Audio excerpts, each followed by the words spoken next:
as a sport climber, I mean, I sport climbed for the first like decade of my climbing career. We associate fatigue as pump. So it's like you try a boulder and it's like, okay, well, I'm not pumped. I'll Right. just pull right back on. Well, I'm still not pumped. Of course you're not. You climb 120-foot routes. This one move on this moonboard will never get you pumped. You will just stop being able to pull on at some point. Hmm. And the thing is, it's really hard to perceive being powered down. So you pull on, you try two hard moves. I don't feel any different when I'm on the ground. Like pump, you feel, it's a, it's a very obvious thing. But being powered down, it's just this invisible meter that's going on inside your body.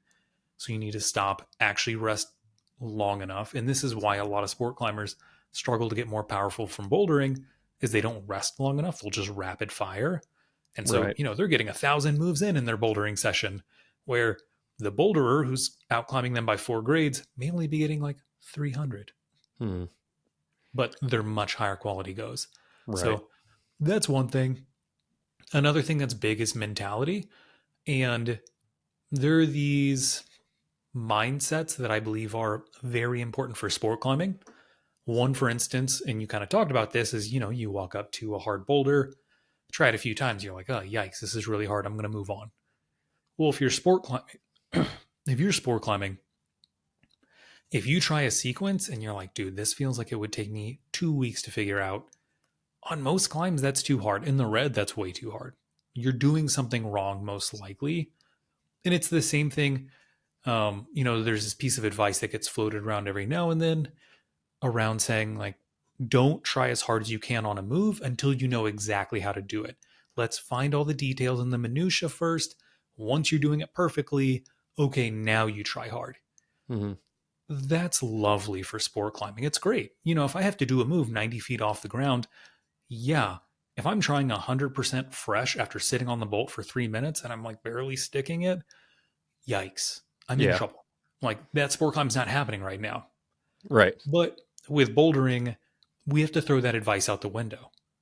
We have to figure out how to balance. Yes, I need to move better. I need to find the right positions and how to apply myself and apply force to all these holds correctly. But also, you just have to try really hard almost every go. Like, there are a lot of moves that simply will not happen if you are not trying hard. Have we ever talked about the idea of the 7 go rule? No. Pretty simple. If you try a move I think I and understand it already. yeah, you probably already understand it. I'm just gonna say this mostly just out of habit now. But if you try a move that feels heinous, you need to try it 7 total times before you pass any judgment. Uh, And then after 7 goes, if you've made zero progress, sure, write it off, walk off, go do something else. But if you've made progress, either can continue trying it right then or consider coming back to it. But you would be shocked. 7 is an enormous number. I mean, we did this actually a few times in our sessions where over our like Skype sessions where you would try a move and you're like, oh, Nate, I don't know, that feels heinous. You're like, hey, let's just keep trying. Let's iterate. We'll make tiny little changes. And it would go from feeling truly impossible to you would stick it and, 5, 6 goes. I was like, okay, like this is bouldering. All right, y'all. Just a quick second here to shout out today's sponsor. Shout out to Rungney. You guys know Rungney. It's Magnus Mitbo's company. God, do they make the best stuff around. I love their gear, and I'm loving their chalk. They've got a chalk for you, whatever your skin needs and whatever type of climber you are. Indoor on volumes, boards, outdoor on rock. They've got your Mag Dust, Mag Juice, Super Dry, and now Mag Lock, which is this like mysterious, super expensive, but only use a little bit of it stuff that will absolutely keep you on your project longer than anything else out there. I'm telling you, I've tried all of this stuff indoors and out, and it's just the best around. I don't have to sell you on it because once you try it, you're going to be like, oh yeah, that's the best around. So if you want to give it a try, you can score yourself a bundle with some free shipping and 10% off using code STRUGGLE at checkout down there. I really appreciate it. It supports me so I can keep making videos like this, which we are going to get back to right now. I really do need that. I experienced that today when I was on those V6s, and one of them I wrote off after just giving it three tries. I was like, oh God, not happening. So I fell way short of that. And maybe if I had given it 7 quality tries, I I would have made progress. The other one, I did give it more tries, and I, kind of dumped the tank, stuck it, and felt really proud about that.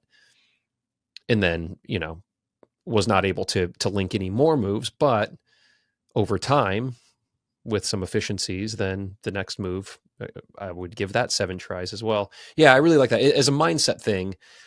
And I really liked what you said there too about not passing judgment, because I am quick. I think a lot of people probably are quick to pass judgment. Oh, that move's not for me. That's not my style. That's too hard. The setter got that wrong. It's too gunky. Yeah. Whatever the case may be, and saying, you know what, maybe it will end up that, but like let me respect it for a second and give it 7 like actual full intention tries before I pass that judgment. Yeah. And ironically, it's the most experienced climbers who are the ones who are the most guilty of this. Hmm. You watch a brand new climber, they'll flail on anything because they don't know any better. And like, it's all hard. And they Right. just kind of get it. They're like, oh, well, I'm falling off the start of this V0. Let's try the V7. Like, Right. it's all the same. But as we get more experience, we think, well, no, I know my body and I have all this experience of what things should feel like. But the problem is, if you want to level up, if you want to climb a harder grade, the harder grade's going to feel worse than what you're doing right now. It should. It's going to feel, movements will feel unique. They're going to feel novel. You're not going to know what you're doing. You're not going to understand it. And especially if people have been at the same grade, and especially for you with bouldering, you've been at this similar level for a long time. Yeah, everything else is just going to feel fucked. Right. Like, and that's just kind of the nature of the beast. Like, the next level will always just kind of make you think, oh God, will I ever do this? And then you just kind of shock yourself. You just keep throwing yourself at it with intention and thinking, okay, what can I do better?